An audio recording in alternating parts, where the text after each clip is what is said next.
Thank you, Johnny. Can you all hear me? No, not close enough. Oh, bit higher. Okay, is that better? Can you hear now? Very good. Thank you. Well, I'm enormously honored to be the first lecturer in this series dedicated to John Golding. Um, I don't want it to seem like closing off the history of John's work and the research that might, I think, still need to be done on it. So in a way, this is an extremely, what do you call it, sort of experimental talk, because I'm showing you things that I actually cannot explain myself. And I'm hoping some people here might actually be able to help. So this is an invitation to people to look and to think about them. It'd be wonderful. John, can you still hear me all right? No, not, sorry. Yes. Okay. Is that right? Is that better? Yes. Yes. All right. Thank you. Um, well, John was my supervisor at the Courtauld, both for my MA on art and surrealism and for my PhD on the relationship between image and word in surrealism. We then became very close friends, and I saw his work. And here he is, peering out at you. He let me come into his studio sometimes to see his work, and he knew perfectly well that I was teaching Latin American art at the University of Essex. I knew that he'd been in Mexico as a young man. He talked to me about Orozco. We disagreed with each other about who was better, Orozco or Diego Rivera. But he never told me that he had a whole history as a young painter, as an artist in Mexico, among Mexican artists. And that has been a major discovery for me. Sorry. And there he is in his studio with one of his with one of his wonderful abstract paintings. He left the Courtauld to teach at the Royal College of Art, and his paintings suddenly became very, very joyful and expressive. And those of us who were left behind at the Courtauld, still being supervised by him, thought that his relief at not having to supervise us any longer actually led him to really enjoy painting so much. But that's not what I'm looking at now, because I'm not so much of an expert on abstraction at all. I've been more interested, in a sense, in his passage to abstraction. And as you probably know, or perhaps not, because I think John Golding is perhaps not as well known as he deserves to be, he was also an art historian. He was a very, very influential art historian. And one of his books is called Paths to the Absolute. And there he looks at the trajectory of the major artists who, as it were, established the languages of abstraction early in the 20th century, particularly Mondrian, Malevich, and Kandinsky, at how they actually moved into abstraction. Now, the mystery for me, sorry, thank you, is actually how John moved to abstraction. And that's what I really want to look at with you now. I'll do it quite quickly if possible. The works that we, after John died, that moved into storage, then we discovered, I had never seen before in the studio, and I found them quite extraordinary. This painting like the Transparente, sorry, the one on the left, a wonderful painting called the Transparent, El Transparente, and this very grand one, Figures in a Landscape. They came completely out of the blue, but how they related to his later abstract painting was still a big question. How did he move from that to this, one of his first sort of dramatic abstract works called Salome, which sort of appeared almost out of the blue, rather like a Malevich black square, in 1965. So what I want to look at now is the transition. And one of the exciting things that we found recently, and Johnny was there too, were folders full of prints that John had made in 1964. That is just the year before he moved into this, quite at that time, geometric abstraction. A series of prints, the making of which is really quite opaque to me. So I'm extremely grateful for anybody who's an expert in printmaking. I'll show you them in more detail a little bit later on. I'll put them in their correct context, chronologically speaking. But they are quite strange. Okay, so back to the beginnings, John's beginnings in Mexico. He came from a family that had been established in Mexico in the 19th century, an English family, which remained very English. But he was, as a young man, he grew up in Mexico, and he when he started to exhibit, he exhibited first in Mexico City, and he exhibited with a gallery called Antonio Sousa, which was the gallery that supported the younger artists who had broken away from La Escuela Mexicana, from the Mexican school, that is, particularly the muralists, and who insisted on their right to look at more experimental art from outside Mexico, to look at abstraction of various kinds. And Sousa organized an exhibition that went to Lima. I'm just showing you this because of putting John in the context of Mexico and the Mexican artists there at the time. And they were quite wide-ranging, particularly Gunter Gerzo, who was a great friend of John's, and Leonora Carrington, a surrealist artist who was, again, a very close friend. John wasn't really interested in surrealism, but they were interested in him because he was a very lively and very intelligent young painter. And Remedios Varo, they were all there in Lima. I'm just putting him in the context of quite sort of experimental Mexican artists. This is one of his early works from 1958, Dove. Now, what is so strange at this point is that while John was making these paintings, they seem really quite close to more traditional Mexican painting, indigenous painting, market scenes and so on, he was doing research on cubism, on, as it were, perhaps the most radical, influential of the modern movements in 20th century, doing research on that, and published his famous book on Cubism, A History and Analysis, 1907 to 1914, in 1959.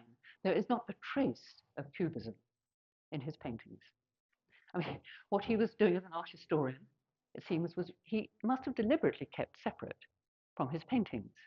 And I'm just curious about this and how far that might have, influenced the way that he made his way through into the way he put it through into abstraction.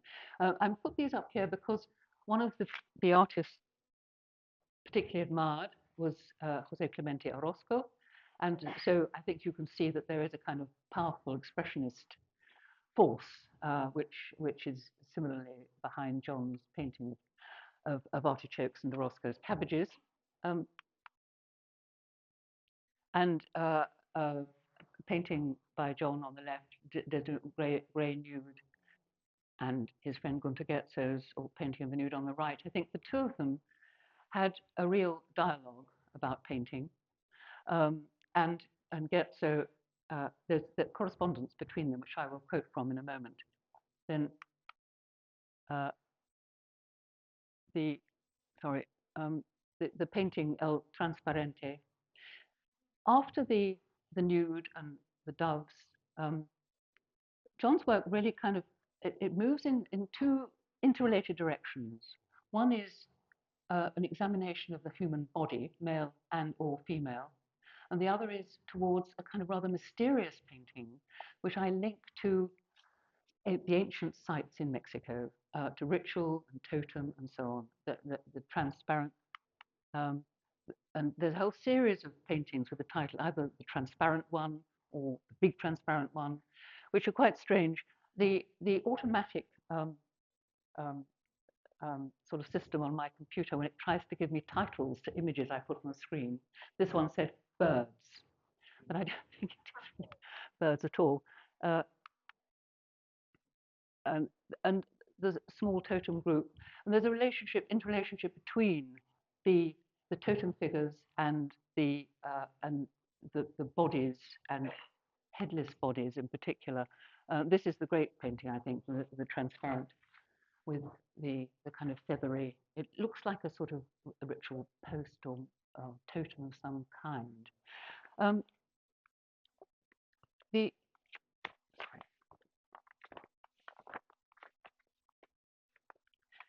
The paintings are very black. They're really quite dark and quite troubled. And he wrote to his friend Goetze, concerned about this. And Goetze wrote back to him saying, "Don't be appalled by the violence and blackness of your painting. I repeat what I wrote to you many times before. Try to get to the bottom of your violence and blackness, whatever the cost." So he says, try to be as black and violent as you can. By doing so, you might discover things you've never thought of before. And these are unusual black paintings. And I don't, I think, have much time to do this, but I would like to make a connection between the black paintings and paintings by his friend Gunter Goetze, particularly of ancient Mexican sites, and link it to a novel by Carlos Fuentes in Mexico called the most transparent city in the world, Lo Más Transparente.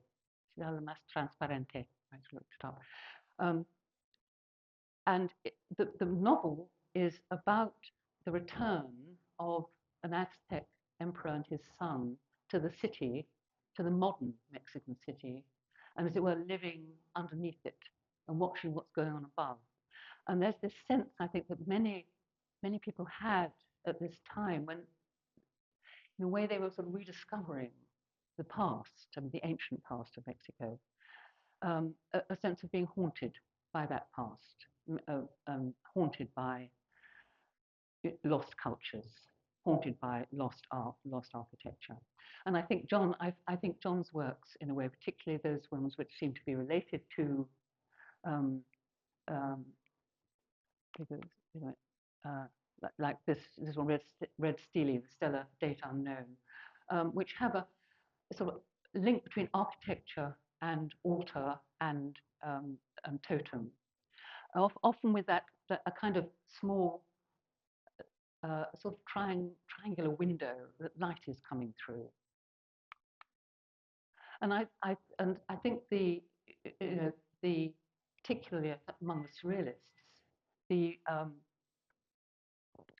architecture of Chichen Itza and of Uxmal, this photograph by Eva Sulzer, one of the surrealists, is particularly significant, I think. And if you look at the up the top of the stairs, there's a kind of black hole which would take you into the interior of the building. And I think there's sometimes a sense in John's paintings that there's a mysterious interior there that you can't quite reach. Sometimes light might come from it.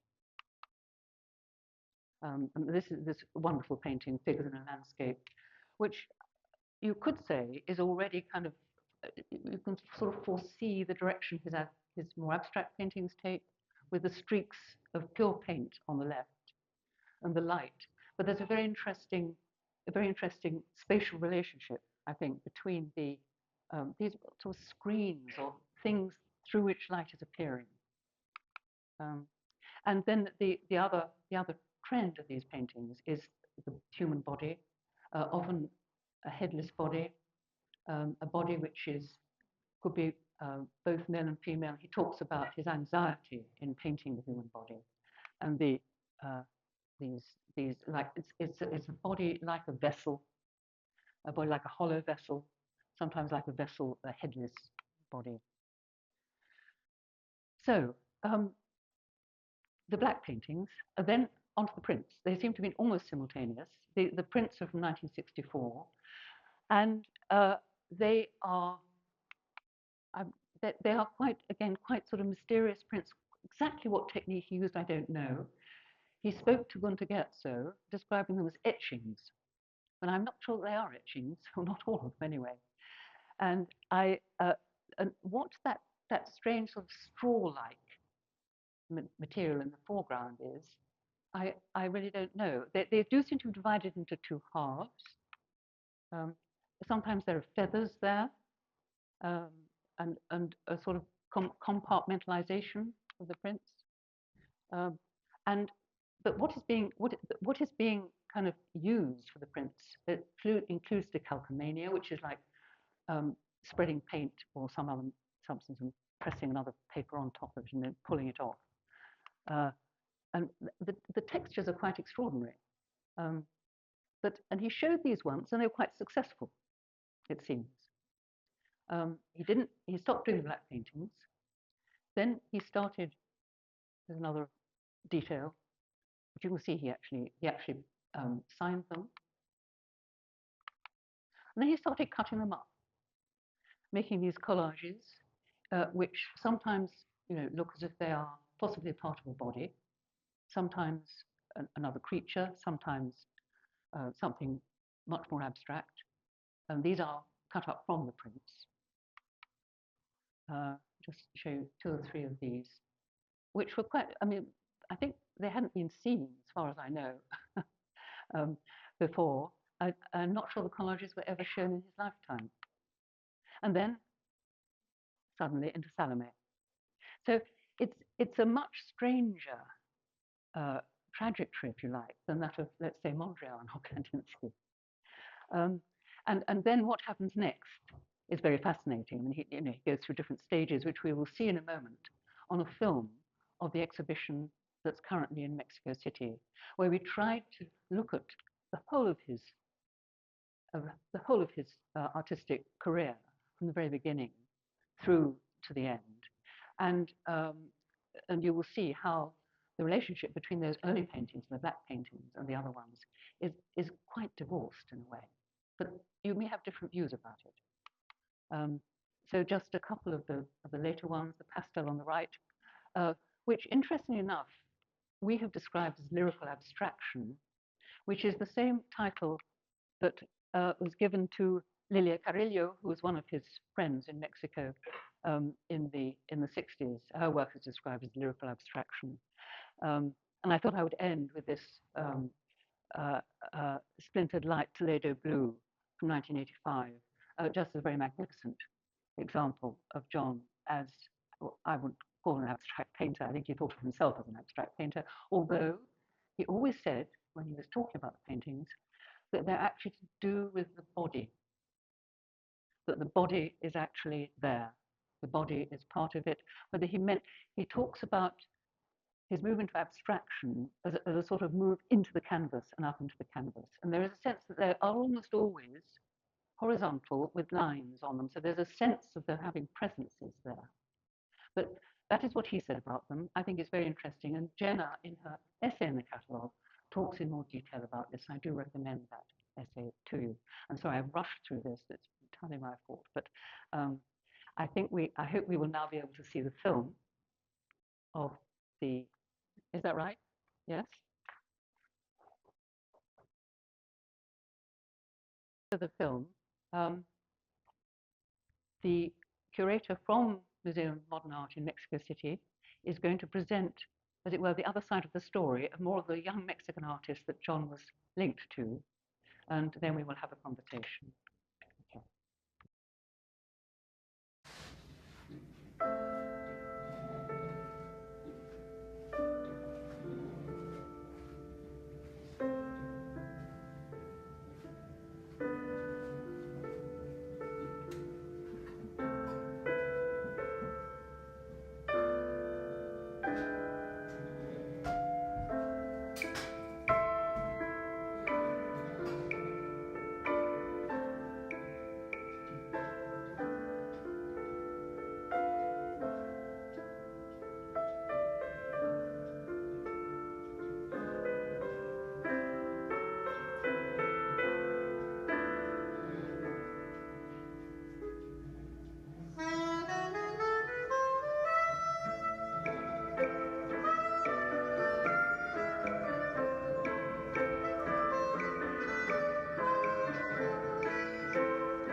journey through that Dawn took us.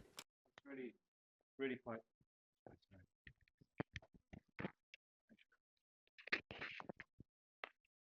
Excellent.